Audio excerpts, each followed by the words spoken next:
Bonjour, je suis Thierry Abalea et je suis développeur à la Société Générale et je vais vous parler de sécurité, plus particulièrement de cryptographie. Je vais commencer par deux questions. Qui d'entre vous connaît AES et SHA? Et qui a eu déjà l'occasion de l'utiliser au sein d'un programme? D'accord, très bien.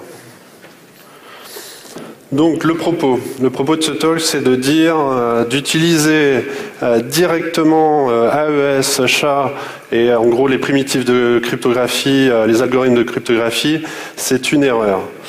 Quand je dis directement, j'entends pas évidemment réimplémenter, partir d'un algorithme et l'implémenter soi-même. Ça, c'est évident que c'est pas une bonne chose à faire, ça n'a aucun intérêt. Ça va plus loin, ce que je dis, c'est par directement, c'est utiliser le JDK pour, par exemple, donc utiliser AES ou SHA, ça reste une erreur. On va le voir et on va voir pourquoi. Donc le niveau d'abstraction utilisé n'est pas le bon, c'est le propos, je vais l'expliquer pourquoi, et en gros la règle, vous ne devriez jamais écrire AES ou SHA dans votre code. On va partir sur deux exemples pour se convaincre de ça. Un premier sur le stockage des mots de passe, le second sur le chiffrement des données. Donc partons tout de suite sur le stockage des mots de passe. Alors pour stocker un mot de passe, donc on ne le stocke pas en clair évidemment, donc une bonne chose qui est couramment faite, c'est d'utiliser une fonction de hachage dite cryptographiquement sûre, style MD5, SHA, mais ça pose des problèmes. L'un des problèmes, c'est ce qu'on appelle les rainbow tables. En gros, c'est des gens ont préparé des sortes de dictionnaires où ils ont pris tous les mots du dictionnaire, fait de nombreuses variantes et qui contiennent des dizaines de millions d'entrées. Et donc, face à une empreinte, on est capable de retrouver un mot de passe. Donc, on parle ici, en fait, quelqu'un a préparé ce dictionnaire et en fait c'est très rapide à passer d'une empreinte à un mot de passe. Pour éviter ça, on parle d'utiliser un salt. En gros, c'est en plus du mot de passe, on va rajouter un aléa, une donnée aléatoire qu'on va rajouter avec le mot de passe. Le problème de ça, c'est que les fonctions de hachage, au final, elles sont extrêmement rapides. Elles ont été designées pour ça, pas pour stocker des mots de passe. Elles ont une fonction, mais pas celle-là. J'ai regardé un petit peu aujourd'hui ce qui se fait en termes de vraiment les dernières nouveautés technologiques avec les cryptocurrencies type Bitcoin. Il y a beaucoup de gens qui travaillent à accélérer, en gros au niveau matériel, l'exécution d'une fonction de hachage.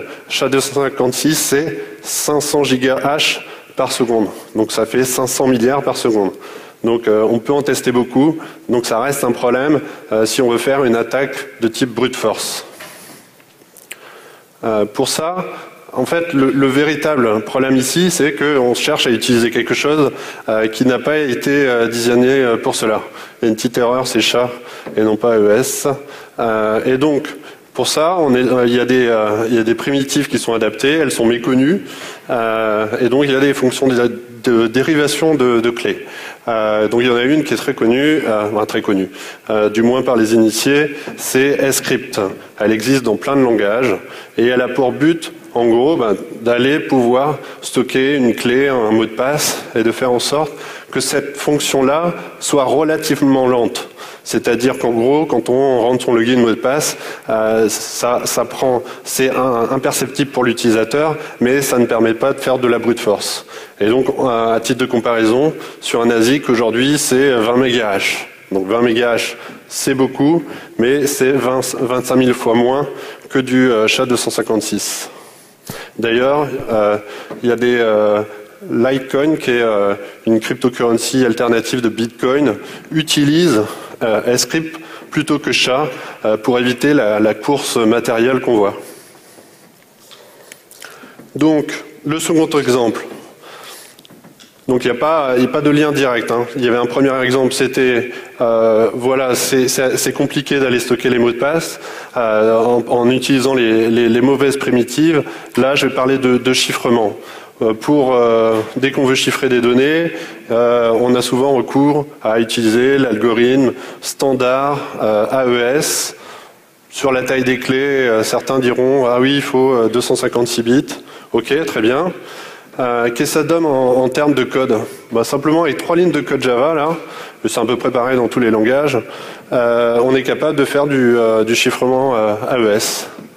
Et ça, d'un point de vue crypto, si l'implémentation elle est sûre, voilà, c'est très bien, parfaitement sûr. Le problème, c'est qu'il y a un contexte. En admettant donc ma méthode là qui s'appelle decrypt, je l'appelle depuis ce bout de code là. Donc qu'est-ce que ça fait? En gros, je décrypte un texte chiffré, je le processe. La méthode process pourrait être sortie du try-catch. Si j'ai un problème de sécurité, donc en gros généré par les librairies, le JDK sur le chiffrement, le déchiffrement, on lève une erreur. Donc 200, tout s'est bien passé. 500, il y a eu un problème. Eh bien là, ça devient moins sûr. Et on va passer tout de suite à une démo où j'ai implémenté en fait l'attaque. On verra un peu plus en détail de quoi il retourne. Donc sur le shell du haut, j'ai démarré un serveur qui contient en gros le code que vous avez vu, avec un petit bout de code HTTP, un serveur HTTP. En gros, tout ce qu'il prend en entrée, c'est sur une API REST, un texte chiffré, et donc il contient la clé évidemment de déchiffrement, il va déchiffrer, et en termes de processing, il n'y a rien de particulier, il fait rien, et on a bien vu qu'il allait retourner 500 s'il y avait un problème. Côté attaqueur, donc là, en fait, on va partir du fait que l'attaquant a récupéré en fait un texte chiffré. Ce qui n'est pas un problème, le chiffrement est là pour justement se prémunir de ce genre de choses. Je ne vais pas décrire tout de suite ce que fait l'attaquant en termes d'algorithmie, mais on va voir que c'est assez rapide pour déchiffrer. Donc voilà, le serveur, il attend en entrée juste des textes à déchiffrer, c'est tout ce qu'il fait. Et l'attaquant, lui, il va en fait parler au serveur, vous allez voir. Donc là, vous voyez, il est en train de décoder au fur et à mesure, on voit le nombre de messages qu'il envoie. Au-dessus, on voit il y a un point tous les 100 messages envoyés. Et donc, en 2000 envois de messages, il a réussi à retrouver que le texte chiffré était Devoxx is great. Alors, pour comprendre un petit peu de quoi il en retourne au niveau de l'attaque, en fait, ici, ce que j'ai utilisé, c'est donc on est parti simplement de la capture d'un message chiffré. Et on a utilisé une Oracle Padding Attack, on va voir ce que c'est, et c'est une attaque par canal auxiliaire. La fonction de cryptographie, elle marche parfaitement bien. Par contre, on a réussi finalement à déchiffrer le message chiffré. Alors, juste pour partir un peu sur le code, il y a quand même des choses sur ces 3 lignes-là. On voit que c'est AES. Sur la chaîne là, de caractères en vert, on voit également CBC, on voit PKCS5 padding. Donc je vais dire un peu de quoi il en retourne. Quand on a une fonction un algorithme de chiffrement symétrique, en fait, il fonctionne généralement par bloc de 16 octets. Donc ça veut dire qu'en gros, il est prévu que pour chiffrer des messages de 16 octets. Ça veut dire qu'un texte qui est plus long, on va devoir le découper en blocs. Et s'il ne fait pas un multiple de 16, on va ajouter du padding. Donc si par exemple, il manque 2 caractères pour compléter un bloc, on mettra l'octet 2 à la fin. Si c'est 3, ça va être 3, 3 et 3. Et donc, avec ça, on va pouvoir partir d'un algorithme qui fonctionne que sur 16 octets et de pouvoir chiffrer n'importe quelle taille. Le mode ECB, c'est simple, on le découpe et puis on chiffre tous les blocs et puis on a le texte chiffré en sortie. Le problème de ce mode-là, c'est, vous voyez, si on chiffre une image, dans ce mode-là, il y a quand même l'information qui fuit. Parce qu'il y a de la répétition dans une image, par exemple. Et donc, on arrive à voir quand même un pattern se dessiner. Avec d'autres modes de chiffrement, on va avoir quelque chose qui se ressemble plus à du bruit, à de l'aléa. Donc le modèle CBC, c'est assez simple. C'est en gros, on prend la sortie de la fonction de chiffrement et on la réinjecte, on fait un ou exclusif avec le plain text suivant. Et ainsi de suite. Pour déchiffrer, pareil. Et l'initialization vector, c'est juste un nombre aléatoire, ce qui permet que deux messages identiques aient toujours chiffrés de manière différente. Donc en fait, le problème ici, je ne vais pas rentrer dans le détail de la compréhension de l'attaque, mais c'est que on a du padding, comme je vous l'ai dit, et quand on va déchiffrer, en fait, la fonction, le JDK va aller simplement vérifier que le padding est valide. Donc si jamais je fournis n'importe quel message chiffré, qui n'a pas, au final, c'est une donnée aléatoire. Si en termes de padding, je me retrouve par exemple avec 3, 2, c'est pas un padding valide. Je m'attends à avoir 2, 2. Donc il va jeter une exception. Ce simple fait-là, en fait, fait fuir une information sur le message, le texte clair, et par simplement essai et erreur, évidemment, l'algorithme, il le fait de manière intelligente. On est capable de déchiffrer le message. Alors, on peut dire, bon, c'est peut-être pas le bon mode de chiffrement qu'il fallait utiliser, c'est pas ECB, est-ce qu'il faut du padding, tout ça. Le problème, c'est que au final, les solutions, c'est d'utiliser, en gros, d'authentifier et de vérifier l'intégrité du message. Il y a des blocs, des modes d'opération qui intègrent de l'authentification, et c'est ça qu'il faut utiliser pour se prémunir de l'attaque. En gros, on ne va pas aller déchiffrer quelque chose dont on sait que la personne n'avait pas, le client n'avait pas la clé. Mais au final, qu'est-ce qu'on veut? On veut chiffrer une API comme celle-là, ça serait très bien. On dit, voilà mes clés, voilà, je vais chiffrer mon message et puis c'est fini. Et bien justement, elles existent. Google en propose une librairie, Qiskar, qui est disponible en Java, Python, C++, et qui a pour but de résoudre les problèmes dont j'ai parlé, c'est-à-dire d'utiliser des primitives et d'être au mauvais niveau d'abstraction. Il y en a d'autres pour d'autres langages, EPME, Cryptlib.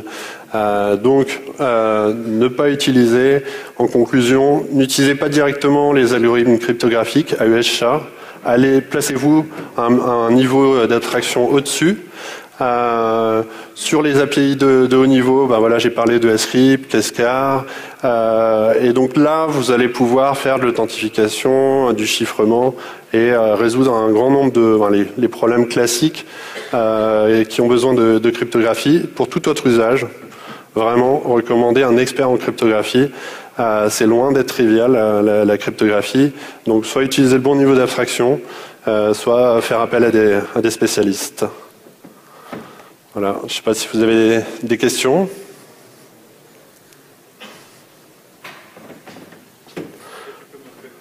Ouais.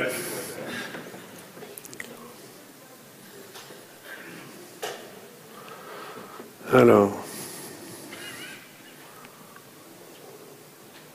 Tac. Donc là, en gros, on a à peu près tout le code. Et encore, il y a du code pour loguer, les prints. On a, en gros, le code HTTP. Donc c'est quand même relativement simple. Je suis parti simplement du papier de recherche pour implémenter l'attaque. Cette attaque, elle date de Padding Oracle Attack de 2002. Donc c'est vraiment pas nouveau. Et pourtant, régulièrement, je vois une mauvaise utilisation, une utilisation directe d'AES, alors que voilà, on peut faciliter en plus la vie du développeur en utilisant des librairies beaucoup plus simples et beaucoup plus sûres. D'autres questions? Donc là, l'attaque date de 2002. Ouais. Et l'implémentation de l'algorithme de cryptage dont il y a un défaut, lui, il date de quand? Il date, je sais pas, avant. Mais lui, il n'est pas concerné en fait. AES, ce serait un nouveau un nouveau algorithme de chiffrement. Ce serait exactement le même résultat. C'est en fait la notion de padding qui a fait fuir l'information. Oui. Merci.